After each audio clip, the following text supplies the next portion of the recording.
Direct News TV. Burials held in Serbia for some victims of mass shootings. Belgrade, Serbia. Heart-wrenching cries echoed as funerals were held in Serbia on Saturday for some of the victims of two mass shootings that happened just a day apart this week, leaving 17 people dead and 21 wounded, many of them children. The shootings on Wednesday in a school in Belgrade and on Thursday in a rural area south of the capital city have left the nation stunned with grief and disbelief. Though Serbia is awash with weapons and no stranger to crisis situations following the wars of the 1990s, a school shooting like the one on Wednesday has never happened before. The most recent previous mass shooting was in 2013 when a war veteran killed 13 people. The shooter on Wednesday was a 13-year-old boy who opened fire on his fellow students, killing 7 girls, a boy and a school guard. A day later, a 20-year-old man opened fire randomly in 2 villages in central Serbia, killing 8 people. Classmates and hundreds of other people cried inconsolably as one of the girls killed in the school shooting was laid to rest in Belgrade in a small white coffin that was covered with heaps of flowers. Overwhelmed by grief, the girl's mother could barely stand.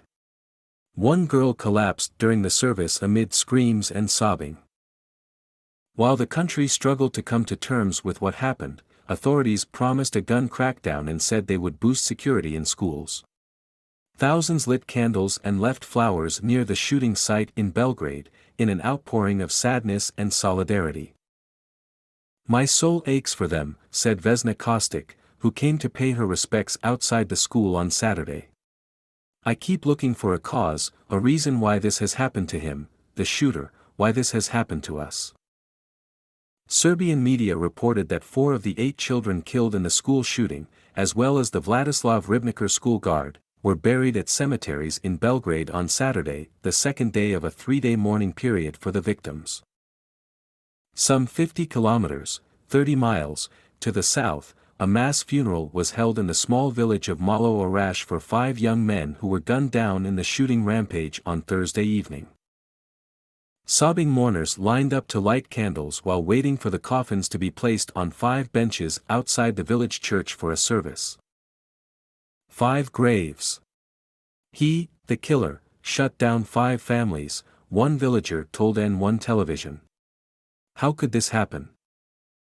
Serbian police have said that the suspected shooter stopped a taxi after his rampage and made the driver take him to a village further south, where he was arrested on Friday. Officers later said they found weapons and ammunition in 2 houses he was using there. The suspect, identified as Uroš Blažić, told prosecutors during questioning on Saturday in the central town of Smederevo that he shot people he didn't personally know because he wanted to sow fear among residents, RTS state television reported. He faces charges of first-degree murder and unauthorized possession of guns and ammunition. The motive for both shootings remained unclear. The 13-year-old boy, who is too young to be criminally charged, has been placed in a mental clinic. His father was arrested for allegedly teaching his son to use guns and not securing his weapons well enough. The suspected village shooter wore a pro-Nazi t-shirt, authorities said, and complained of disparagement, though it was unclear what he meant. Serbia's populist President Aleksandar Vučić promised that monsters would never see the light of day again. Those wounded in the 2 shootings have been hospitalized and most have undergone complicated surgical procedures. A girl and a boy from the school shooting remain in serious condition. The village victims are stable but under constant observation. The school shooting left 6 children and a teacher wounded, while 14 people were wounded in the villages of Malo Oraš and Dubona.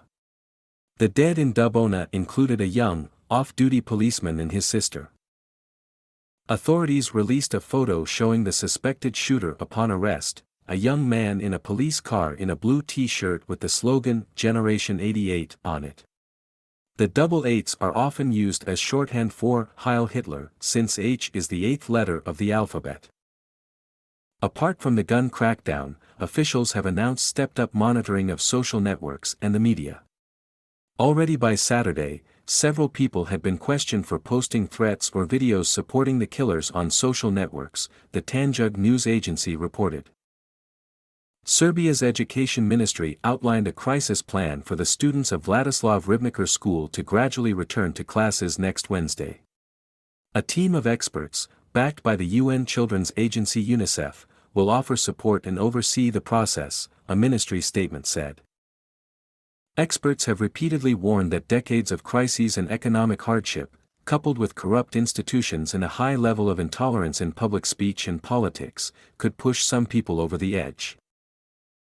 The populist-led Balkan country has refused to fully face its role in the wars of the 1990s. War criminals are largely regarded as heroes and minority groups routinely face harassment and sometimes physical violence. The question now is whether our society is ready to reject the model of violence, psychologist Zarko Korak warned. When you glorify a war criminal, you glorify his crimes and you send a message that it is legitimate. My name is Kingsley. Please like, share, subscribe and hit that notification bell so you can be the first to be notified whenever we post. You won't regret it.